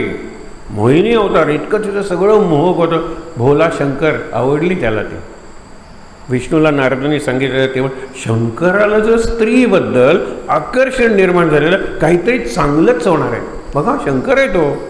ती झाली मोहिनी. मोहिनी राजाचं जे मंदिर आहे नेवाशाला, काही जण म्हणतात तिथे ज्ञानेश्वरी सांगितली गेली, काही जण म्हणतात सिद्धेश्वर मंदिरात सांगितली गेली, पण तिथे खांब आहे. आणि जगात एकमेव मंदिर ते खांबासाठी बांधलं गेलं आहे. मंदिराला खांब असतात, पण खांबासाठी मंदिर सांगा, तो पैसाचा खांब. तो समोर आहे. काही म्हणतात ज्ञानेश्वर टेकून बसले. पण मोहिनी राजा, मोहिनी म्हणजे विष्णूचं स्त्रीरूप आणि राजा म्हणजे राजा शंकर महादेव, त्यांचं मिलन झालं आणि त्यातून जे दिव्य तेज निर्माण झालं ते पडत राहिलं आकाशातून खाली. मग आकाशवाणी झाली की ऋषीनो सगळीकडे यज्ञ पेटवा. आणि हे दिव्य तेज ज्याच्यात विष्णू आहे, ज्याच्यात शिवही आहे, ते तेज तुम्ही तुमच्या यज्ञाच्या अग्नीत, कारण यज्ञाच्या अग्नीत न जळणारं पण अग्नीमुळे टिकवता येणारं असं हे तेज आहे. अग्नीपेक्षा तेजस्वी तुम्ही राखून ठेवा. योग्य वेळी त्याच्यातून काहीतरी. मग ऋषींनी यज्ञ पेटवले आणि ते तेज असं खाली पडत आलं, एका यज्ञात वगैरे साठलं. आणि त्या तेजापासून पुढे हनुमंताचा जन्म आहे. हनुमान म्हणजे शिव आहे, हनुमान म्हणजे विष्णू आहे, विष्णूचा भक्त आहे, रामाचा भक्त. आणि देह धरूनी वानरी आपण रोज म्हणतो, वानर मी झालो हनुमान, कारण मला शंकराची रामाची सेवा करायची होती. रामाची सेवा करतो म्हणून मी वैष्णव आहे, पण मी शिवाचाच अवतार आहे म्हणून मी शैव आहे. म्हणून म्हटलं 2 एकादशी चालणारं एकमेव दैवत आहे हनुमान. हनुमानाला कोणीही नाही म्हणत नाही हो. जसा ओंकार, जसा गणेश, तसा हनुमान. गणेशाला आमचा गणेश म्हणणारे लोक आहेत, पण हनुमान सर्वांचं आहे हो. हे म्हणून सगळ्यांना हनुमान ओम हे प्रिय गोष्टी आहे. हनुमानाला 2 एकादशी लागतात. शंकराची पहिली एकादशी स्मार्ट हनुमंताला लागते, आणि दुसरी विष्णूची भागवत एकादशी हनुमंताला तेही लागते. हनुमान 11 आहे, एकावर एक 11, एक एक करत एक तयार होतो, तो हनुमान आहे. तिथे विष्णू आहे, तिथे शिव आहे. एक विष्णू, एक शिव, एक हनुमान. समजून घ्या. मग भीमरूपी आता तुम्हाला किती आवडेल बघायला. म्हणून अर्थ समजला, त्याचा बॅकग्राऊंड मला समजलं, त्याच्यावर चिंतन सुरू झालं की तीच भीमरूपी 11 वेळा म्हणण्यामध्ये एकदा जरी म्हणली तरी माझं फार चांगलं झालं. म्हणून ओम नमो भगवते. तिने काय सांगितलं की ज्या वेळेला तुझा टेप रेकॉर्डर चालू असूनही रेकॉर्ड झालं नाही, कारण त्यावेळेला मी खरं नाम घेत होते, मौनात नाम घेत होते. त्यावेळेला माझं नाव शरीरातल्या ज्या सेल्स आहेत, तांबड्या पेशी, पांढऱ्या पेशी म्हणतो ना, त्या सेल्युलर लेवलवर चालू होतं. मोलेक्युलर लेवल हे फिजिक्स आहे, सेल्युलर लेवल ही बायोलॉजी आहे, जिवंत आहे. प्रत्येक सेलमध्ये माझं नाव ओम नमो भगवते, ओम नमो भगवते, ते बाहेर येतच नव्हतं. So it was not recorded. ते माझं खरं नाम होतं. आणि दुसरं, तू सांगितलंस तू माझा मुलगासारखा आहेस म्हणून ओम नमो भगवते, ओम नमो भगवते, ओम नमो भगवते, ओम नमो भगवते. आता खरं नाम चालू. सगळीकडे शांत उपासना महत्त्वाची आहे, ती सांगितलेली आहे. आणि म्हणून महाराजांनी ज्या छोट्या छोट्या गोष्टी सांगितल्या त्याच्यात खूप अर्थ आहे. आयुष्यभर मी नामाबद्दल बोलत आलो. महाराज म्हणाले मला दुसरा विषयच नव्हता, कारण नामात सगळे विषय येऊन जातात. सगळे विषय. नामात कॅमेरा येतो का? हो. फोटोग्राफिक नाम झालं पाहिजे. नाम घेतलं की त्याचे मेंदूवर माझ्या स्टॅम्पच बसला पाहिजे. म्हणून शत्रुघ्नाने शत्रू मारले, माझा मेंदू रिकामा झाला, त्याच्यात दुसरे शत्रू बसू नये म्हणून भरतानी भरत राहायला पाहिजे तो मेंदू. शत्रुघ्नाने काढला. मोह, काम, मद, मत्सर, स्पर्धा, ईर्षा सगळं काढलं. ते काढत असताना हा राम राम राम राम भरत राहिला, म्हणून तो भरत. मेंदू रिकामा नाही ठेवायचा. म्हणून प्रत्येक नामाचा स्टॅम्प माझ्या मेंदूवर पडत असतो. पण एकदा ती माळ संपली की रावण रावण रावण रावण, कुंभकर्ण कुंभकर्ण कुंभकर्ण, ते स्टॅम्प्स पडतात. आणि ते स्टॅम्प्स जास्त प्रभावी आहेत. रामाचे स्टॅम्प्स झाकले जातात. पूर्वी एक पत्र असायचं बघा, ते पत्र लोक जागा बदलायचे ना, मग ते शेजारी नवीन पत्ता लिहायचे, रिडायरेक्टेड. आता ते इथे राहतात. नंतर तिथेही बदली झालेली त्याची, आता ते इथे राहतात. असे 3 पत्त्यावर ते पत्र गेलं. त्याच्यावर एवढे ठा ठा ठा पोस्टात शिक्के कसे मारतात माहीत आहे. आता तसली पत्रही गेली आणि ते शिक्के गेले असतील. आता यंत्रा गेलं, ठा ठा ठा इतके मारतात या बाजूने त्या बाजूने की शेवटी पत्र मिळतं. एक अक्षर काही वाचता येत नाही. सगळीकडे शिक्के, या पोस्टाचा त्या पोस्टाचा, त्या पोस्टाचा त्या पोस्टाचा. ही आपल्या मेंदूची परिस्थिती आत्ता आहे. आणखीन 2 तासांनी आणखीन असेल. आणि त्यावेळेला मी श्रीराम जय राम जय जय राम कुणाला फसवतो. सकाळी लवकर उठली, त्यावेळेला बरेचसे ठसे गेलेले आहेत. डिलीट, वाईप आऊट, डस्ट आपण म्हणतो ना, ऑफ केलेले आहे. आणि नॅचरल आहे ते. सकाळी कुठले ठसे उरले जे डीप आहेत, ते प्रपंचाचे असतील, परमार्थाचे असतील, पण डीप ठसे उरले. वरवरचे सगळे गेले. पण प्रत्येक शब्द मी म्हणतो, प्रत्येक शब्द मी ऐकतो, प्रत्येक अनुभव मी घेतो, त्याचा एक स्टॅम्प माझ्या ब्रेनवर पडतो. असे ठॅग ठॅग ठॅग लाखो स्टॅम्प्स पडलेला मेंदू संध्याकाळी काय उपासना करणार आहे. म्हणून ज्यांनी हे दिला, हा फोटो मी खर्च केला, त्याचं नाव सांगायचं नाही, मी कधी सांगितलेलं नाही, कोणालाही माहीत नाही ते नाव. ते आले, कधी कधी येतात, सर तुम्ही गेल्या प्रवचनात सांगितलं होतं. आता हे गेलं प्रवचन 6 महिन्यापूर्वीचंही असतं, कारण ते नेहमी प्रत्येक उपासनेला येतील असं नाही, मध्येच कधी ते येतात. म्हटलं काय सांगितलं होतं की हातातून माळ पडायला लागली की माळेची गरज नाही असं महाराज सुचवत आहेत. माझी माळ पडते, बायकोला घेऊन आले ते. म्हणलं मग खरंच माळेची गरज नाही, माळ यूज नकोस तू यू टाईम युअर नाम. आता 3 मिनिटात माळ होते, मला 5 माळ घ्यायच्यात, 15 मिनटं लाव अलार्म, झाले मा श्रीराम जयराम जय जयराम श्रीराम. माळेची गरज नाही आहे. बायको म्हणते माळ पडते यांच्या हातातून, पण आधी कोण पडतं ते विचारा. ते पडतात का माळ पडते? हा पडतो आधी, हा पडतो. गंमत आहे. मीच जर पडलो, मी केव्हा पडणार आहे? रात्री 11 नंतर पडणार आहे, कारण दिवसभर पडत असतो किंवा पाडत असतो लोकांना, दिवस त्याच्यात गेलेला आहे. रात्री मी काय फ्रेश असणार आहे? तरी मी आंघोळी करत नाही रात्री, कंटाळा आला तरी सुद्धा मी करत नाही, तोंडावर पाणी मारणं वगैरे नाही, पण नाम घेतो. ते संपल्याशिवाय झोपणार नाही. ते माळ उपयोग नाही आहे त्या माळांचा. संख्या आहे का फक्त? नाम म्हणजे संख्या सुरुवातीला आहे, संकल्प हा संख्येचा नाही आहे. सुरुवातीला आवश्यक आहे, इतक्या माळा इतके हे, पण कोटी कोटी नाम घेतात लोक. त्यांच्यात किती बदल झाला सांगा बरं? नाही झाला ना. 21 वेळा गुरुचरित्र वाचलं आणि मला साक्षात गुरुचं दर्शन झालं. नैवेद्य दाखवला, डोळे बंद केले, उघडले तर साक्षात दत्ताचा दरबार मला दिसला. मी गुरुचरित्रावर, गुरुचं चरित्र माझ्या जीवनात आल्याशिवाय मी गुरुचा शिष्य नाही. गुरुचरित्र पाठ रोज, किती 3 पिढ्या आमच्यात गुरुचरित्र वाचतात. वाईट नाही आहे, चांगलं आहे. त्याच्यानंतर दत्ताचा दरबार दिसला. दत्तात्रय मागे गाय, 4 बाजूला 4 कुत्री, दत्तात्रेयांनी झोळी घेतलेली आहे. दत्तात्रय 3 शिरे 6 हात, तया माझा दंडवत. म्हणलं कितीच्या सुमारास दर्शन झालं? म्हणाले माझं वाचन झालं, नैवेद्य झाला, साधारणतः 9च्या सुमारास दर्शन झालं. म्हणलं 9ला दर्शन झालं, किती वेळ दर्शन टिकलं? म्हणाले 1 मिनिट. म्हणलं 9 वाजून 1 मिनिटानंतर तुमच्या स्वभावात कोणता बदल पडला? तुमच्या शरीरात कोणता बदल झाला? तुमच्या दृष्टिकोनात कोणता बदल झाला? खरंच सांगतो, स्वयंपाकातून उत्तर झालं काही नाही, काही बदल झाले नाही. त्या दत्ताच्या दर्शनाची किंमत काय? What worth is that Datta darshan? मी म्हणतोय तुम्हाला. मग हे दिसलं, ते दिसलं, असा झाला भास, तसं झाला महाराज. चांगली गोष्ट आहे ना, दुसऱ्याला सांगू नका, पण माझ्यात काही बदल नको का? क्वालिटेटिव्ह बदल नको का व्हायला? आता मी दिवसभर फ्रेश असतो, दत्ताचं दर्शन झाल्यानंतर चालेल ना. मी कोणत्याही घरात गेलो तरी आय एम ॲट होम, कारण दत्तात्रेयाचं एक नाव अनिकेत आहे. अनिकेत म्हणजे सगळी घरं त्याची, स्वतःचं घर एकही नाही. सध्या माझी परिस्थिती तशी आहे, सगळ्यांची घरं माझी आहे, सगळ्यांची वाहनं माझी आहेत. आज ही गाडी, उद्या ती गाडी, काय काय परवा एक BMW घेऊन आला आणि मला म्हणला की तुम्हाला माहीत आहे का हे काय? म्हणलं इंजिन आहे. म्हणला नाही म्हणला थांबा, त्या गाड्यांना पुढे जाऊ दे.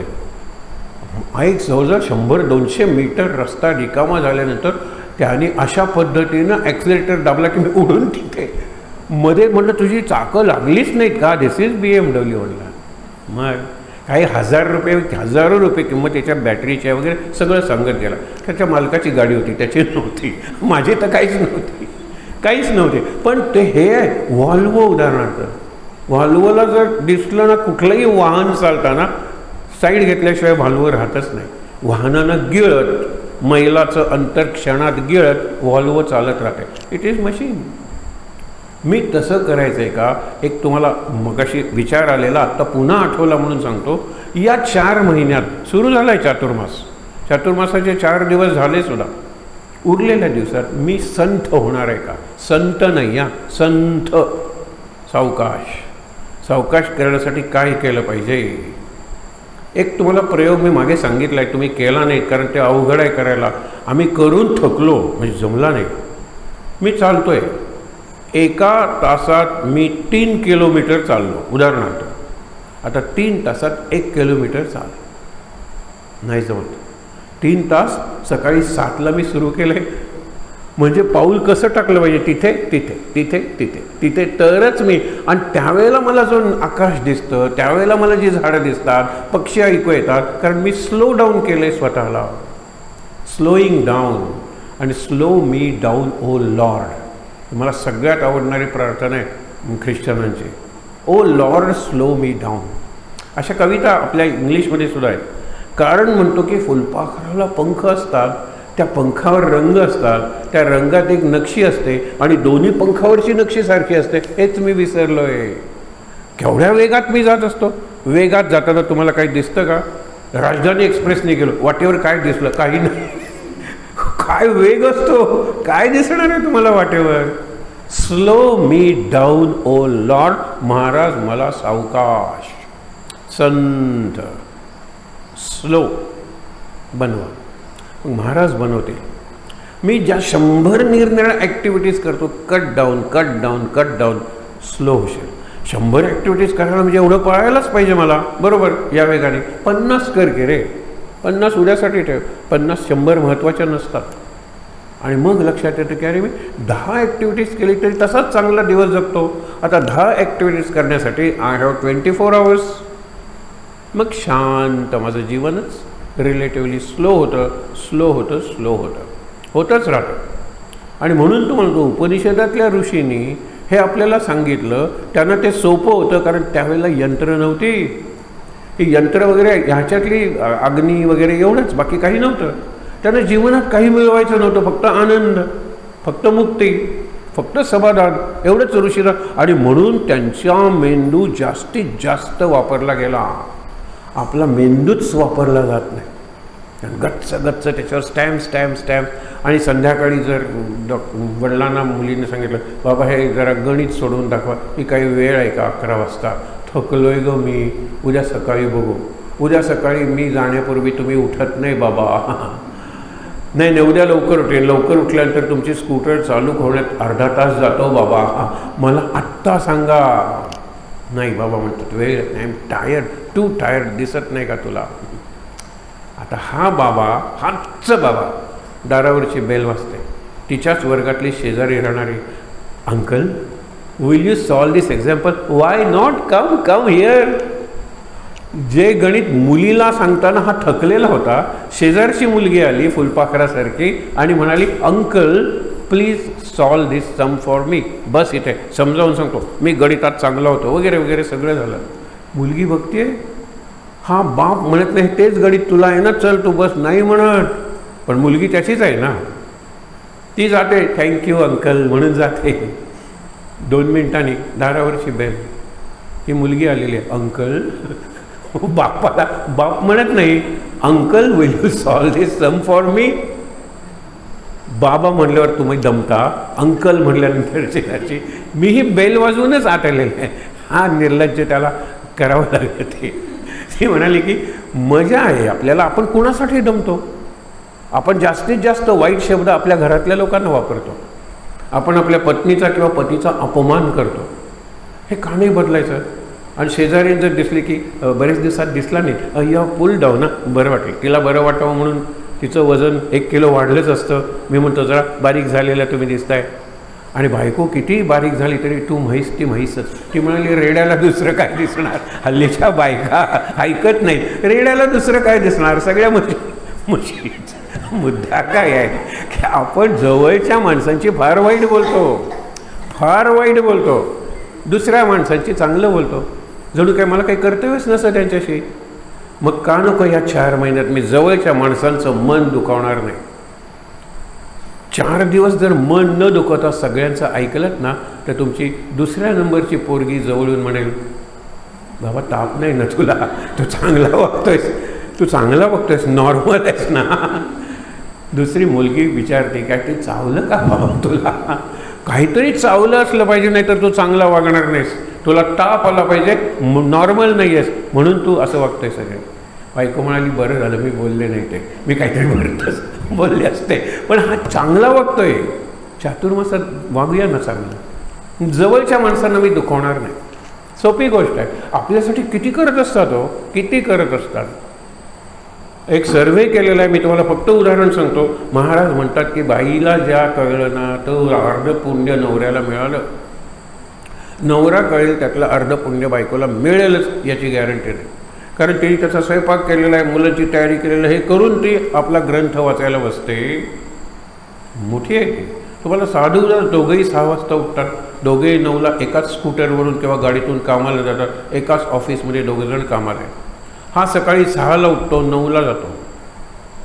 काय करतो, उठल्यानंतर पेपर आलाय का गं, जरा तो पेपर आणून दे बरं, कोण गेलं आहे का बघ टॉयलेटमध्ये, तेही हा बघणार नाही. पेपर वाचल्याशिवाय हा बाहेर येणार नाही. मग ती म्हणते की आता आंघोळ आत करू नका, दुसऱ्यांना सुद्धा जायचं आहे वगैरे वगैरे करत करत हा 3-4 कामं करतो. हा पेपर वाचतो, हा टॉयलेटला जातो, हा आंघोळ करतो, हा ब्रेकफास्ट करतो. 9 वाजता हा निघाला. आणि ती यांनी जी 4 कामं, ती 40 कामं करते 6 ते 9 याच वेळात. चिडते कधी कधी, मला काही 10 हात आहेत का, पण ती 12 हातांचं काम करते. ती महिषासूर मर्दिनी आहे. ती मर्दिनी खरा म्हैस म्हणजे रेडा महिषा नवराच आहे, पण त्याला मारून स्वतःला विधवा कशाला बनवेल, असं आहे ना. म्हणून विचार करूया आपण की आपण उपासना अवघड बनवली आहे का? बाहेर सगळंच अवघड आहे हो. बाहेर सगळेच चॅलेंजेस आहेत. ही महागाई झालेली आहे, ते कोणी ऐकत नाहीत, काय ते रस्त्यात गर्दी, काय ते लोक मरत आहेत. यावेळेला निदान वारकऱ्यांची गाडी उलटली, काल बघितली असेल. पहिल्याच दिवशी एक आजोबा गेले 74 वर्षांचे. आता 74 वर्ष जायला पाहिजे का वारीला? आपले वाटवे जे आता पुस्तक त्यांचं प्रकाशन आपण करणार होतो, आता पुण्यतिथीला करणार होतो. वारीला म्हणाले जातो. म्हणलं जा. मी म्हटलं एकाच मुक्कामाला जाणार आणि नंतर परत येणार. 10 दिवस झाले, तो जातोय जातोय जातोय. शेवटी एकादशी झाली. म्हणलं हा पंढरपूरपर्यंत गेला की काय पुण्यापासून चालत? त्याला विचारलं ती कशी वाटली वारी? कसली वारी, काय त्या बायका घुसतात आणि आम्ही पुरुष अंग सोडून उभे राहतो. म्हणला मी एकही दिवस गेलो नाही, लगेच परत आलो. पुढे जर कधी वारीला गेला तर सगळ्यात दिंड्या पुढे गेल्यानंतर 500 मीटरवरून चालायचं पंढरपूरपर्यंत, तरच वारी. नाही तर शक्य नाही तुम्ही जगणं. ते जे जातात ना त्याच्यात म्हणाला 10तले 2 वारकरी असतात. 8 सगळे सेल्फी फोटो, 900 गौसे हौसे. खरा वारकरी म्हणा त्यांची संख्या कमी झालेली आहे. अशा 1-2 वारकऱ्यांशी बोललो. ते म्हणाले आमचा सुद्धा दम घुसमजतो, पंढरपूरला सुद्धा जाणं मला जमत नाही. पांडुरंगाचं दर्शन तर सोडाच, हीच मंडळी सगळ्यात पुढे असतात. आम्ही आपलं चंद्रभागेत नातो, कळसाचं दर्शन घेतो आणि परत येतो. दुसऱ्या एकादशीला जाऊ. खऱ्या वारकऱ्याला दर्शन होत नाही, कारण बाकीचे वारकरी 2-2 दिवस याच्यात थांबायला तयार आहेत. ते वारीकरी असतात, हा वारकरी आहे. हे मी त्याचा अनुभव सांगतो. वारीला जरूर जा, हे सगळं करा, ते करा. पण मी म्हणतो पाय ज्याचे विठ्ठल विठ्ठल विठ्ठल म्हणताय, म्हणजे पाय कापताय, त्याला पंढरपूरला जायची गरज आहे का? आमच्या सरांचा होता, मला हिमालयावर जायचं आहे, वय 60 माझं त्यावेळेला, पण पाय विठ्ठल विठ्ठल विठ्ठल, पायाला कंप सुटला आहे आणि मी हिमालयावर काय जाणार आहे? अय पायच जर विठ्ठल विठ्ठल म्हणतात तर वारीला जायची काय गरज आहे? आणि मग ते हार्ट अटॅकने मेले. कौतुक कशाला करता? वाईट कशाला वाटून घेता? सेल्फी काढताना मेला, काल 2 बातम्या, वाईट कशाला वाटून घेता? बघा तुम्ही, मीच जर आत्महत्या करायची ठरवली तर कर. मुद्दा काय आहे? आत्महत्या म्हणजे जीव देणं नाही. आत्महत्या कुणाला म्हणलेलं आहे? अग्नगृहासी लागला. आता हे बघा, आपलं वर्णन आहे. घराला आग लागलेली आहे. घर म्हणजे देह, देहाला आग लागलेलीच आहे. प्रत्येक वाढदिवस हा घट दिवस आहे. आयुष्यातलं 1 वर्ष घटलं आणि प्रत्येक दिवस मी जन्मापासून दूर येतोय, मृत्यूच्या जवळ जातोय. डबल माझा जीवनाचा प्रवास कमी कमी व्हायला लागलेला आहे. म्हणजे 60 वर्ष झाली, म्हणजे जन्मापासून 60 वर्ष झाली. मृत्यूपासून किती दूर आहे कसं सांगू? मृत्यूपासून पण मी मृत्यूच्या जवळ जातोय. हे लक्षात ठेवा. Life says go and death says come. मृत्यू म्हणतो ये रे वाट बघतोय, जीवन म्हणतं जा बाय. जीवन आहे अग्नगृहासी लागला आणि हा सावकाश निधेला. सावकाश म्हणजे सुशेगाला झोपलेला आहे. तो कैसा म्हणावा भला आत्महत्यारा. आत्महत्या एकदाच करतो तो सुटला, त्याला कायद्याच्या दृष्टीने गुन्हा नाही आहे. आत्महत्या फसतो ना तो attempted suicide is a crime. भारतात सक्सेसफुल सुसाईड कुणावर तुम्ही खटला भरणार सांगावर नाही आहे. इथे तुम्ही क्षणाक्षणाला आत्महत्या करताय. किती चांगली संधी आहे, माणसाचा जन्म मिळालेला आहे. बऱ्यापैकी आपली आरोग्य आहे इथल्या लोकांची, बऱ्यापैकी आपली आर्थिक स्थिती आहे, बऱ्यापैकी बरं आहे. मग का नाही घेत? ज्यावेळेला अध्यात्म संवाद नावाचा जे भाग आहेत त्यांचा प्रत्येक वेळेला आता 9 दिवस गोंधवलेला, कारण महाराजांचा उत्सव दर शुक्रवारी भेटायचे ते. आणि शुक्रवार नंतर आता 9 दिवसांनी, नंतर 9 दिवसांनी आला शुक्रवार की भेटले बाबांच्याकडे. ते सगळे जवळजवळ त्यांचं वर्णन वाचा, सगळे एवढी उपासना केलेले, एवढा बाबांचा आणि तात्यासाहेब केतकरांचा सहवास लाभलेले, इतकं वाचन केलेले, इतकी प्रवचनं ऐकलेले, इतका सत्संग घडलेले. 9 दिवस गोंदवल्याला राहून पहिला शुक्रवार आल्यानंतर गोंदवल्याला नाम कसं चांगलं होतं, आल्यानंतर नाम का होत नाही, हा दरवेळचा प्रश्न आहे. मग बाबा म्हणतात, बाबांना हा प्रॉब्लेम नाही आहे. बाबा म्हणतात की तिथे गेल्यानंतर नामाशिवाय इतर गोष्टी का करतात. म्हणजे तुम्ही जरा नाम झालं की राजकारणावर गप्पा मारता, नाही येणार या वेळेला तो पक्ष, that party will not come. कशाला गोंदवल्यानंतर गप्पा मारतात. बायकांना म्हणतात कशाला घराची चिंता करतात. मी आले खरी, पण ते अभ्यास करेल की नाही याची काही गॅरंटी नाही. शेजारच्या काकूंना सांगून आले, पण काकून तिचं जमत नाही. आता आहे कुठे, गोंदवल्याला. मी परवा आपल्या गुरुनाथला सहज गमतीनं म्हटलं, शुकटालला गेला होता आणि एकही दिवस गेला नाही की त्यांनी मला फोन केला नाही आणि वांतेला सगळं ठीक आहे. अरे म्हटलं तू वांतेला आहेस का, शुकटालला आहे. जिथे भागवत सांगितलं गेलं तिथे आहे, मनात वांते आहे. म्हणजे वांते निदान चांगलं तरी आहे ना, संसार तरी नाही आहे.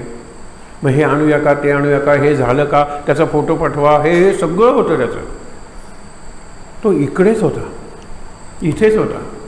त्याला तिकडे गेला हरकत नाही, नाही गेला जास्त चांगलं, इथे राहिला तो.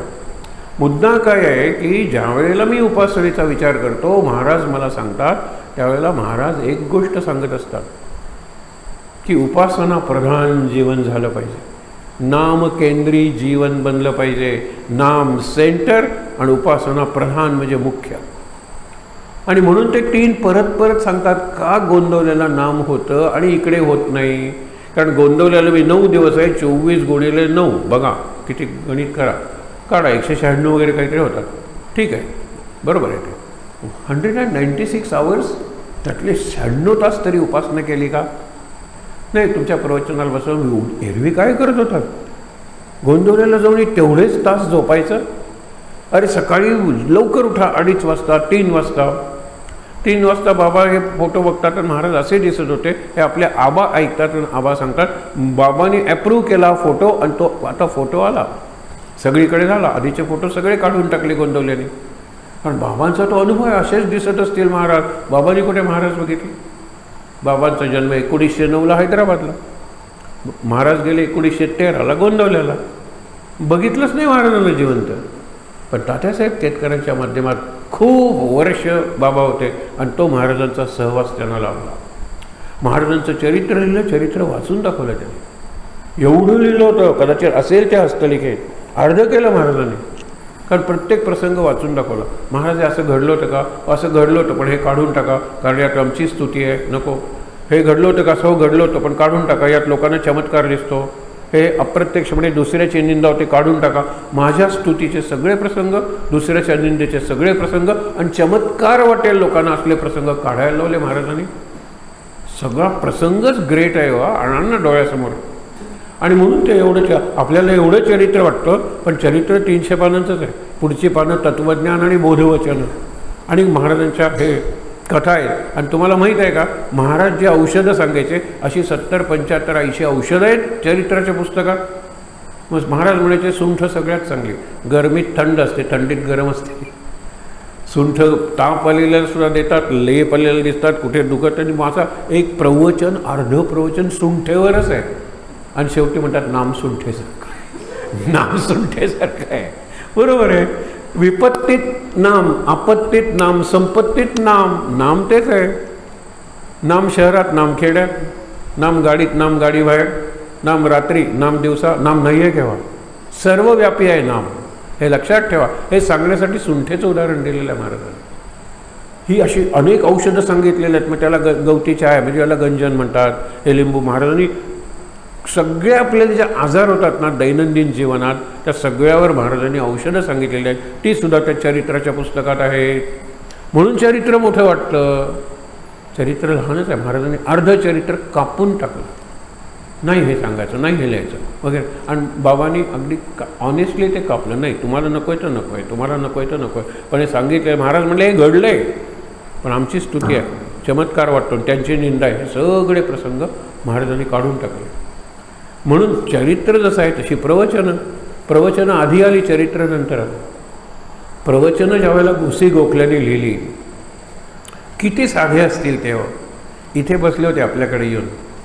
मला माहीत होतं, कारण त्यांचा भाच्यानेच मला कॉन्टॅक्ट केला होता, म्हणून मला माहीत आहे की इथे येऊन बसलेले आहे. कुणालाही लक्षात आलं नाही, पण मला माहीत होतं, कारण त्याच्या भाच्याला मी ओळखत होतो. नंतर मग मी त्यांना काही प्रश्न विचारले, इतके साधे. मी म्हटलं आम्ही शिक्षण क्षेत्रातली माणसं आहोत. आम्हाला शिकवले की ज्यावेळेला शीर्षक देतात ते संपूर्ण वाक्य महाराजांची प्रवचनाची वाचा ना वाक्य, एवढी शीर्षक आहे. नाम हा प्राण आहे परमार्थाचा, नाम हा परमार्थाचा प्राण आहे, फुल स्टॉप द्यायचा नसतो. आम्हाला सांगितलेलं आहे. ते म्हणले मला काय माहितं, मी शिक्षण क्षेत्रातला नाही, मी विविंग मिलमध्ये होतो, इन्स्पेक्टर होतो वगैरे सगळं, मी ह्या क्षेत्रातला नाही आहे. किती साधे. एकदा बाबांचं प्रवचन चालू होणार होतं आणि तिथे काही माणसं होती. उठवलं त्याला व्हॉलंटिअरनी, उठवून तिकडे जाऊन बसा, ही जागा गोखल्यांसाठी आहे. गोसी गोखले ज्यांनी प्रवचन लिहिले हे उठले आणि तिथे जाऊन बसले.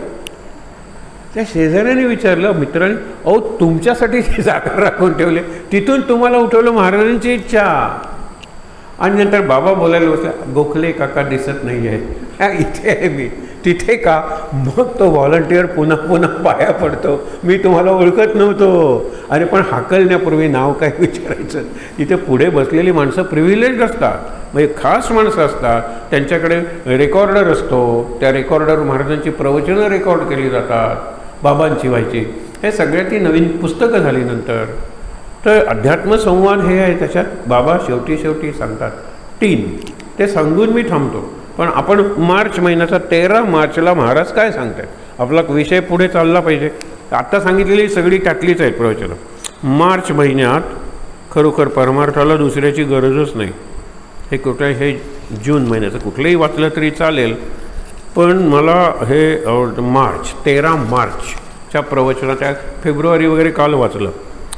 आईकरता रडत असलेलं मूल आई भेटल्याशिवाय रडणं थांबवत नाही. हा प्रसंग रेकॉर्डेड आहे, म्हणजे फोटो काढलेला आहे. जत्रेत पोर चुकलं, अनाऊन्स करतात, पोलिसांकडे आणून दिलं, पोलिसांची चौकी तिथे आहे. पोर रडणं थांबवत नाही आणि ते पोर एवढं गोड आहे वगैरे.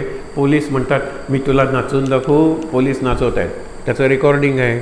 मी तुला गाऊन दाखवू, त्याचं रडणं थांबवत नाही आहे. मी तुला जादू करून दाखवतो, बघ रुमालातून सगळं करून दाखवतात. मी तुला चॉकलेट देतो, मी तुला आईस्क्रीम देतो, बिस्किट देतो, काय नाही, त्याचं रडणं थांब. इतक्यात ते शोधते. आई दुरून येताना दिसल्यानंतर एकदम रडणं थांबलं. पोलिसांना कळलं नाही की झालं काय, रडून दमलं की काय पोर. आई दिसली समोर.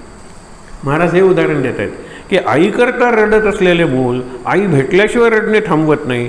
त्याप्रमाणे समाधानाकरता, आनंदाकरता जर आपण वांतेला येतो, जर आपण उपासना करतो, तर कायम आनंदात का नाही राहत. कुठे आपण मध्ये चुकलो आहे, कुठे भरकटलो आहे, आनंदाच्या गावाला का नाही पोचलो अजूनपर्यंत. विचार करा. आनंदाच्या गावाला पोचायचं असेल तर काय केलं पाहिजे. महाराज म्हणाले जे करताय ते सगळं थांबवा.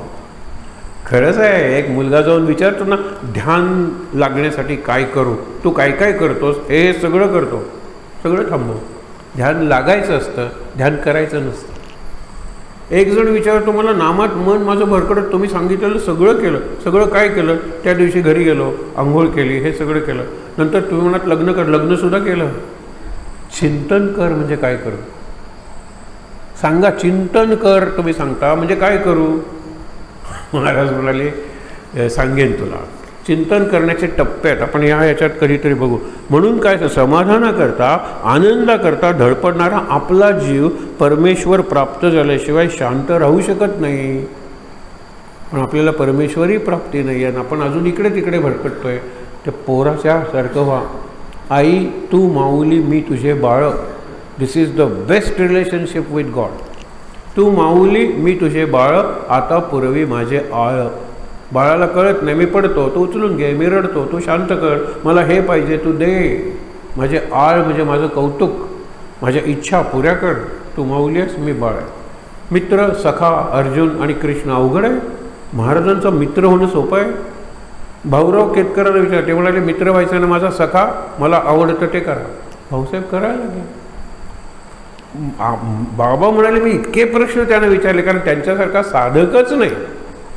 जी महाराज म्हणून छोटंसं पुस्तक आहे, त्याच्यात त्यांचं जीवन एवढं महाराजमय झालं होतं. मी त्यांना विचारायचो, का तुम्ही नाम घेता? काय प्रश्न झाला का? महाराजांनी सांगितलं म्हणून. नाही पण सतत का घेता? हा काही प्रश्न झाला का? महाराजांना आवडतं म्हणून. नाही पण सगळ्याला उत्तर महाराज महाराज महाराज. ते महाराज आता कुठे आहेत म्हणल्यानंतर बाबा एका प्रसंगात सांगतात की महाराज कुठेत काय विचारलं, भिंतीतून ते बाहेर येतील. म्हणाले आम्ही भिंतीकडे बघत राहिलो काही वेळ. महाराज इतका त्यांचा आवेश होता, महाराज नाहीत काय विचारलं, या भिंतीतून बाहेर येतील. हा प्रल्हादांनी सांगितलं ना, या खांबात आहे माझा देव. एवढी श्रद्धा त्यांची. आणि वय 92 वगैरे झाल्यानंतर सगळंच अंथरुणात मलमूत्र, सोडा विसर्जन कळतच नाही मला होते. सगळे रिफ्लेक्सेस, म्हणजे हे कळलं होतं ना ते सांगलं होतं, मेमरी गेली होती. हे 2-3दा सांगावं लागायचं, कोण तू कोण तू, हां तू कुठला काय, आता आठवत नाही. चव नाही तोंडाला, डोळ्यांना दिसत नाही, कानाला ऐकू येत नाही, स्मृती अशी झालेली आहे. आणि परत स्वाधीन. महाराज तुम्ही मला का ठेवले? हा प्रश्न विचारला. महाराज तुम्ही मला का ठेवलेत? हा प्रश्न विचारला त्यावेळेला महाराज कुठे होते? महाराज यांच्या मुलाच्या देहात होते. ते व्यक्त व्हायचे तोंडातून. महाराजांना हा प्रश्न विचारा, मला का ठेवलं? कोण प्रश्न विचारायचं? बाबा बेलसरे. केव्हा विचारायचा? ज्यावेळेला तात्यासाहेब केतकरातून महाराज बोलायला लागायचे.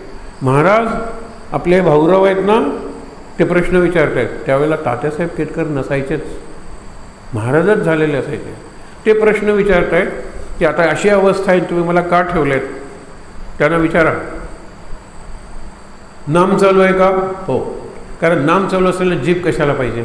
आणि नामस्मरण, बघा हे वाक्य मी परत 2दा सांगणार आहे. नामस्मरण इतकं घट्ट झालं पाहिजे की बाकीच्या गोष्टींचं विस्मरण, अल्झायमर वगैरे काय सांगता, माझं नाम चालू आहे, आनंदात आहे, बाकी सगळं मी विसरलेलं आहे. बाकीच्याचं विस्मरण झाल्याशिवाय नामाचं स्मरण कायम राहणार नाही. नामस्मरण चालू आहे का? हो म्हणाले. आनंदात का आहे? असली अवस्था, वय इतकं वाढलेलं, नाम चालू आहे आणि आनंदात आहे. हे जगाला दाखवण्यासाठी असल्याही परिस्थितीत आनंदात राहता येतं, असल्याही परिस्थितीत नाम चालू ठेवता येतं, हे जगाला दाखवण्यासाठी मी तुम्हाला ठेवलं आहे. मग हरकत नाही महाराज. जी महाराज, जी महाराज. बघा नमस्कार करून सांगितलं, मग हरकत नाही आहे. जगाला दाखवण्यासाठी की इतकी परिस्थिती झाल्यानंतर सुद्धा नाम चालू राहू शकतं, आनंदात राहता येतं. बस 2 गोष्टी बघा. शेवटी काय सांगतात, जैसी जळावी न मासोळी तैसा तुका तळमळी. ही जी तळमळ आहे ना, ती आपल्याला लागली पाहिजे महाराज. आणि त्याच्यासाठी द्रौपदीचं आणि भीष्मांचं उदाहरण, ही उदाहरण माझी आहेत, पण महाराजांनी एके ठिकाणी दिलेलं आहे दुसऱ्या की भीष्म प्रतिज्ञा मोडून, भीष्मांची प्रतिज्ञा मोडली द्रौपदीनं, पतींचे प्राण वाचवले.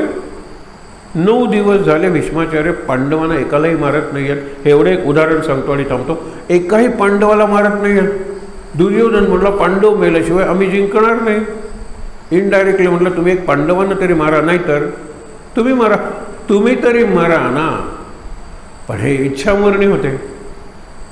इतकी चिडलं दुर्योधनाच्या बोलून, उद्या सूर्यास्ताच्या आत सारी पृथ्वी निष्पांडवी करून टाकेन. पांडव, त्यांची मुलं, त्यांचे सगळे काही नातेवाईक, सगळे पांडव मारून टाकतो. इथे जर तसंच होऊ दे, सो बी इट म्हणून दुर्योधन जर गप्प बसला असता तर भीष्माचार्यांना आपली प्रतिज्ञा पाळावीच लागली असती. भीष्मांना वाटलं की आपण काय बोलून बसलो, अर्जुनाला मारायचं, निष्पांडवी पृथ्वी करून टाकेन. काय दुर्योधन, तीच शक्ती. आणि केली नाही तर डाऊट. सावध झाले भीष्माचार्य, केली नाही तर मी रथातून खाली पडेल. तसंच 10व्या दिवशी केलं. 10व्या दिवशी भीष्म रथातून खाली पडले. भीष्मानी दुर्योधनाचे आभार मानले असतील, मी भयंकर प्रतिज्ञा करून बसलो होतो. पण मधल्या काळात त्या रात्री कृष्णाने द्रौपदीला सांगितलं. आता हे वाक्य तुम्हाला कसं वाटतं? मला वाटतं यांच्यातलंच वाक्य आहे प्रवचनातलं, की रात्री 11 नंतर किंवा रात्री अंधार झाल्यावर साधू आणि स्त्रिया या दोघांनाच भीष्मांच्या शिबिरात प्रवेश आहे. काय कॅरेक्टर सर्टिफिकेट आहे? हा ब्रह्मचारी आहे, पण रात्री स्त्रियांना प्रवेश आहे. तू जा, नमस्कार कर. पितामह नमस्कार करते, टन टन टन काकडे वाजले पाहिजेत तर नमस्कार झाला. मी द्रौपदी नमस्कार करते पितामह, कंकण वाजले. ती द्रौपदी म्हणली नाही सुरुवातीला, कारण त्यांनी दिवा बारीक केला होता. कंकणांचा आवाज झाला, त्यांच्या सौभाग्यवती. मग म्हणाले मी द्रौपदी, म्हणजे माझ्या पतींचे प्राण राखले पाहिजेत. म्हणजे द्रौपदीने आपलं सत्वपणाला लावून भीष्माना प्रतिज्ञा मोडायला लावून आपल्या पतींचे प्राण वाचवले. त्यावेळेला महाराजांनी पुढे दिलंय, ही तुझी बुद्धी नक्की नाही. रात्री कोणाबरोबर तरी आली असेल, कोण आलंय ते माहीत नाही, नोकर आहे माझा, माझी जोते वगैरे सांभाळत बसलाय बाहेर. ते म्हणाले तुझे जोडे आणि तुझं वस्त्र बाहेरचं सांभाळणारा कोण आहे मला माहीत आहे. येऊन कृष्णा हे तुझं कारस्थान द्रौपदीला पाठवलंस ना माझ्याकडे, आणि 5 तिच्या पतींचे प्राण मिळवलेस ना. म्हणले मी तिला वचन दिलेलं आहे. हे कशाच्या जोरावर म्हणतात की भीष्म प्रतिज्ञा बोलून पतीचे प्राण वाचवले, कारण ती पतीची एकनिष्ठ होती. पतीवरची निष्ठा तिला या प्रसंगातून बाहेर काढायला उपयोगी पडली. जसं ते रडणारं पोर आईशी एकनिष्ठ आहे, माझी महाराजांवर निष्ठा किती आहे तुम्हाला सांगतो. अरे डॉक्टरला बोलवा, 108 बोलवा. आजारी पडलेली आहे आई, तिला हार्ट अटॅक आलेला आहे, महाराज नाही आहेत तोंडात. 108 नाम नाही, 108 ती ॲम्ब्युलन्स, 108 बोलवा, डॉक्टरांना फोन करून कळवा. महाराज आठवतच नाही. आई ॲडमिट झाल्यानंतर महाराज महाराज महाराज महाराज महाराज म्हणून का नाही थांबलास रे, महाराज म्हणून का नाही थांबलात. आणि नंतर कोणीतरी 108 एका मिनिटात आली, कारण 108 कुठल्या तरी पेशंटला पोचवून जात होती. माझ्या घरासमोर आली, तू महाराजांना काय अवघड आहे. महाराज आलाच नाही तुझ्या तोंडातून, आणि फक्त गोष्टी सांगायच्या. अशा अनेक गोष्टी आहेत. महाराज म्हणून हाक मारली आणि तिचं काम झालं, कारण त्या आर्तपणे त्याने हाक मारलेली आहे. अशी एक बाई आली बाबांच्याकडे, सगळा प्रसंग आपल्याला माहीत आहे. बाबांनी तिला एक प्रश्न विचारला, त्यावेळेला तुम्ही तुमच्या नातवाला घेऊन विमानातून पडलात म्हणजे ढकलून दिलं तुम्हाला, कारण विमान पडणार होतं. आणि ते पॅराशूट सांगितलं होतं की मुलाला मी बांधलेलं आहे. ते एअर होस्टेस म्हणते की काही नाही आजी, फक्त हे बटन आहे दाबायचं, छत्री आपोआप उघडणार आहे. पण तेही उंचीवरून ते पडते खाली, मुलाला धरले, नातवाला धरलेलं आहे, ते बटन काही सापडेना तिला, जमीन तर जवळ आलेली आहे. अशा वेळेला महाराज म्हणून जोरात हाक मारली आणि डोळे मिटले. काय झालं, आंध्र प्रदेशात, ती हैदराबादला जाणार होती, विमान पोचत आलेलं होतं. आणि आंध्र प्रदेशात किलोमीटर आफ्टर किलोमीटर भात कापल्यानंतर ते गवत असतं की नाही, तशा गवताचे गंज म्हणतात त्याला, त्या गवताच्या गंज होत्या किलोमीटर आफ्टर किलोमीटर. तिथेही पडली, डोळे मिटले, अरे बाई पडली बाई पडली बाई पडली. लोक गेले, लोकांनी तिला बघितल्यानंतर तिने डोळे उघडले आणि नातू आरामात चोखत कृष्णासारखा मजेत होता, त्याला काही कळलंही नाही आहे. आली मुंबईला सांगायला, महाराजांवर मी वाचले.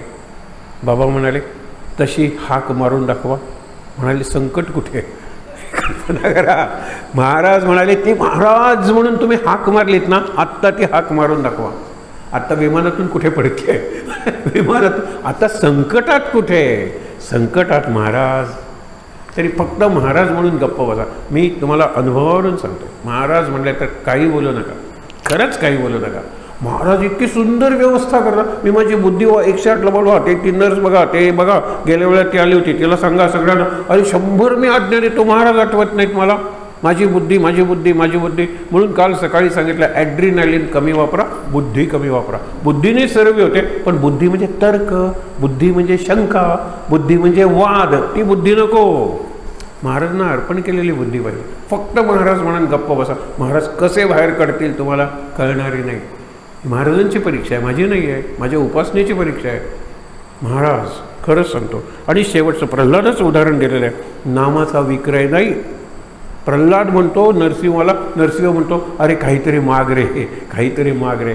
तो म्हणतो अरे हे व्यापारी झाला, मी आत्तापर्यंत तुझं नाम घेत होतो, त्या नामाच्या बदल्यात काहीतरी माग.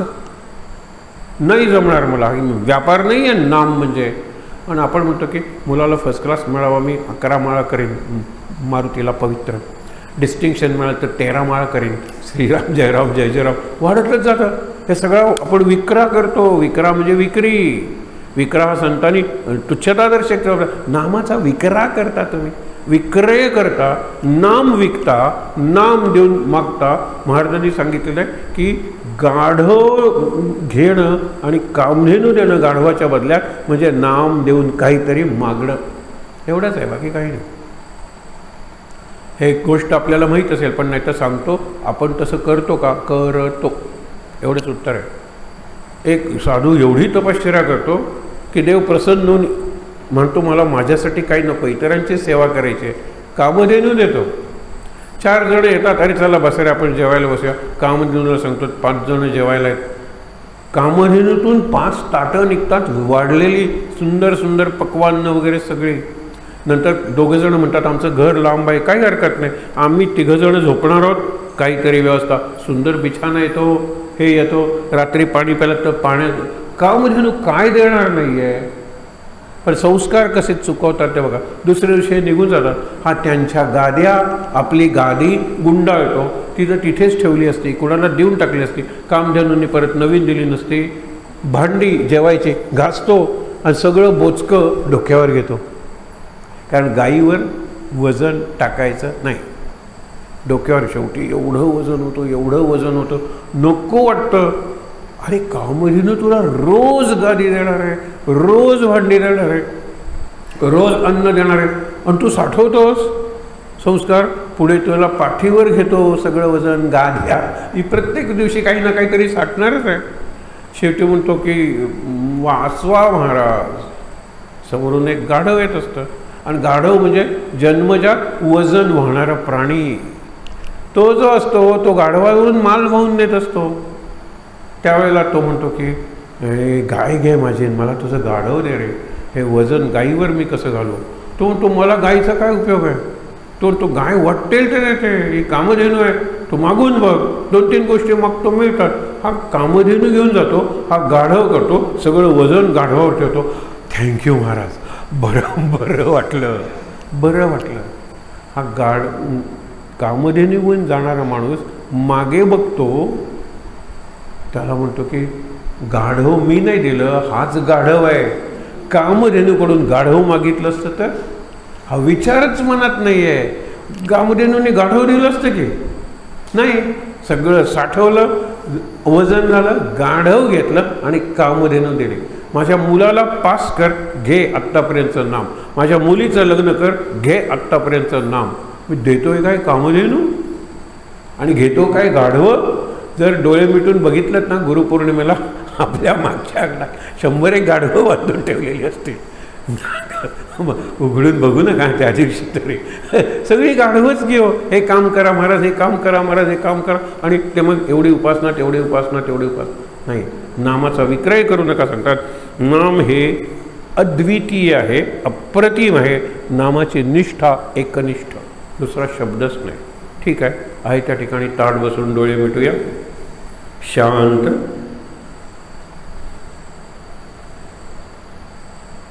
श्लोक म्हणूया. ज्या ज्या स्थळी हे मन जाय माझे, त्या त्या स्थळी हे निज रूप तुझे. मी ठेवितो मस्तक ज्या ठिकाणी, तेथे तुझे सद्गुरु पाय दोन्ही. उपासनेला दृढ चाल व्हावे, भूदेव संतासी सदा व्हावे. सत्कर्मयोगे वय घालवावे, सर्वामुखी मंगल बोलवावे. सदा सर्वदा योग तुझा घडावा, तुझे कारणी देह माझा पडावा. उपेक्षू नको गुणवंता अनंता, रघुनायका मागणे हेची आता. जय जय रघुवीर समर्थ. समाधी पाहता समाधान होते, तनु कष्टवी त्यासी आनंद देते. मनी भाविता कामना पूर्ण होती। नमस्कार त्या ब्रह्मचैतन्य मूर्ति सद्गुरुनाथ महाराज की जय। रघुवीर समर्थ। ओम सहना भवतु सहनौ भुनक्तु सह वीर्यं करवावहै तेजस्विनावधीतमस्तु मा विद्विषावहै। ओम शांति शांति शांति। तीनदा दीर्घ श्वासोच्छ्वास, डोळे मिटलेलेच।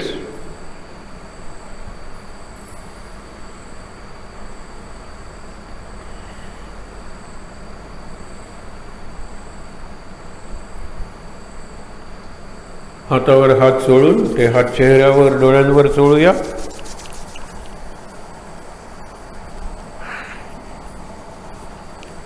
अगदी सावकाश डोळे उघडून महाराजांचं दर्शन घेऊया।